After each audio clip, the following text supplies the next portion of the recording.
Përshëndetje nxënës të klasave të shtata. Unë jam Kadria Arifi, mësimdhënëse në lëndën e matematikës në shkollën fillore 7 Marsi në fshatin e Paj. Mësimi që do të zhvilloj sot është thjeshtimi i thyesave, thyesat ekuivalente. Do të mësojmë se çfarë janë thyesat ekuivalente, si mund të caktojmë thyesa tjera ekuivalente, si mund t'i thjeshtojmë thyesat dhe kur thyesa quhet e pathjeshtuar. Thyesat ekuivalente janë thyesat që kanë vlerë të njëjtë.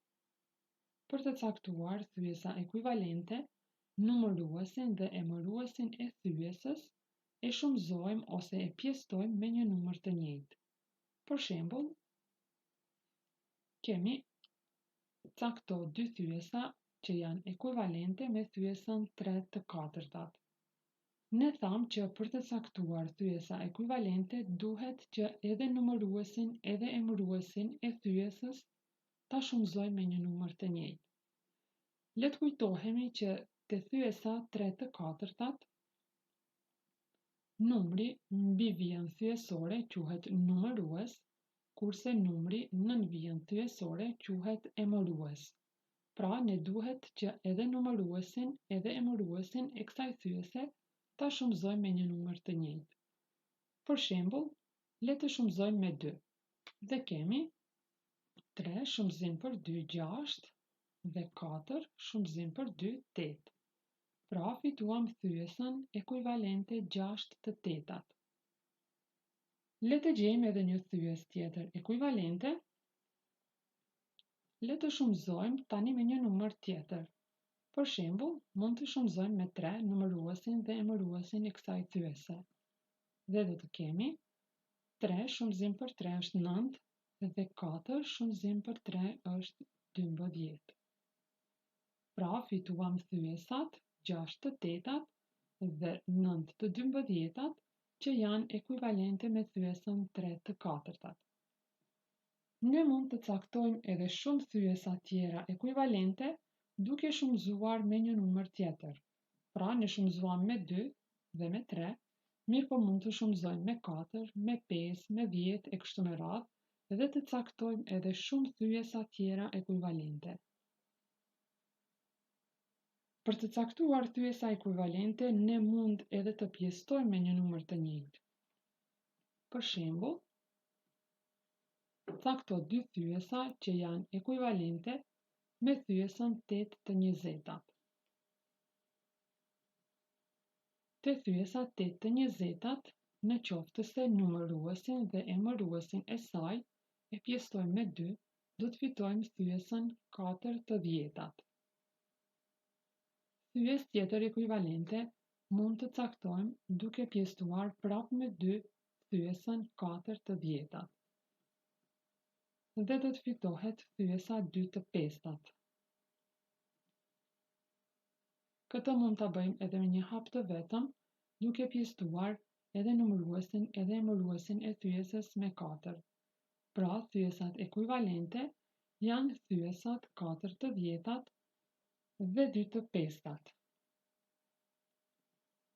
Të shohim për thjeshtimin e thyesave. Kur numëruesin dhe emëruesin e një thyese e pjestojmë me një numër të njëjtë, këtë e quajmë thjeshtim ose shkurtim.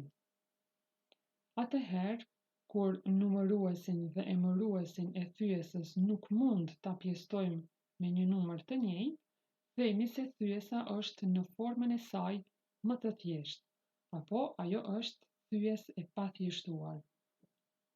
Marrim një shembull tjetër, ku thot shkurto thyesën 18 të 24-tat deri në formën e pathjeshtuar. Numrat 18 dhe 24 janë shumëfisha të numrit 2 dhe 3. Pra, janë të pjestuar edhe me 2 edhe me 3. Me cilin do që të pjestojmë, nuk mund ta sjellim thyesën 18 të 24-tat në thyes të pathjeshtuar. Atëherë, ne do të pjestojmë me 6 edhe numëruesin edhe emëruesin e saj dhe do të fitohet thyesa 3 të katërtat. Pra, thyesa 3 të katërtat është thyes e pathjeshtuar. Shohim shembullin tjetër. Kemi shembullin e 4 ku thot shkruaj dhe plotëso që të vlej barazimin. Kemi thyesën 7 të tetat. Atëherë ne duhet të caktojmë thyes ekuivalente e cila do të ketë emëruesin 40. Çfarë numri duhet të shënojmë te katrori që barazimi të jetë i saktë?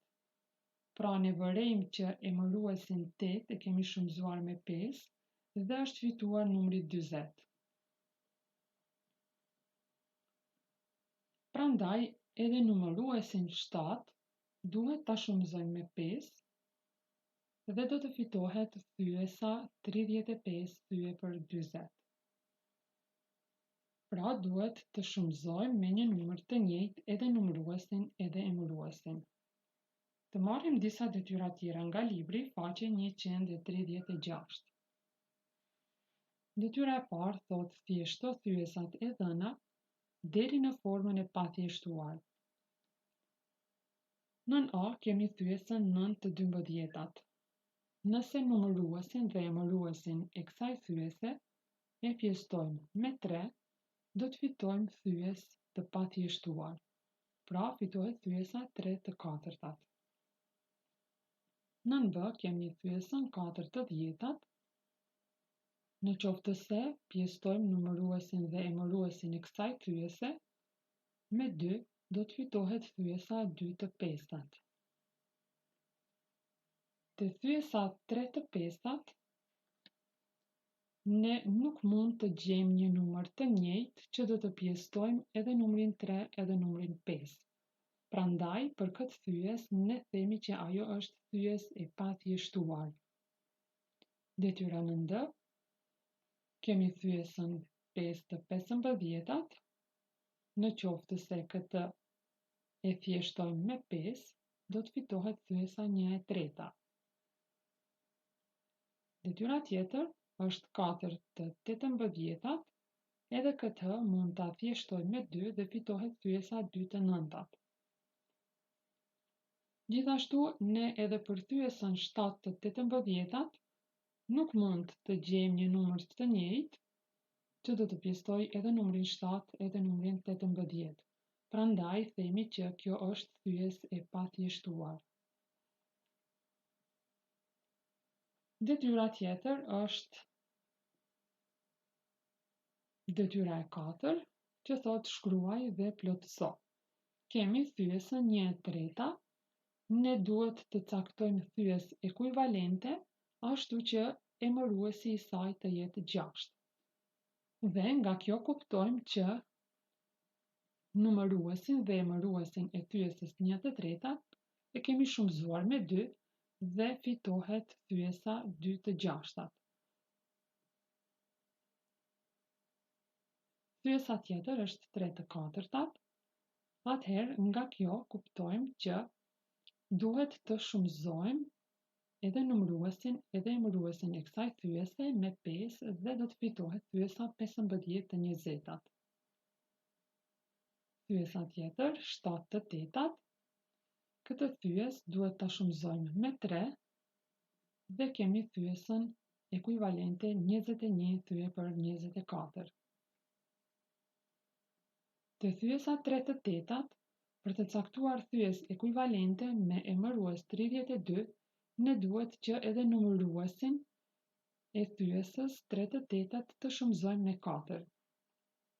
Dhe kemi thyesën 12 thye për 32.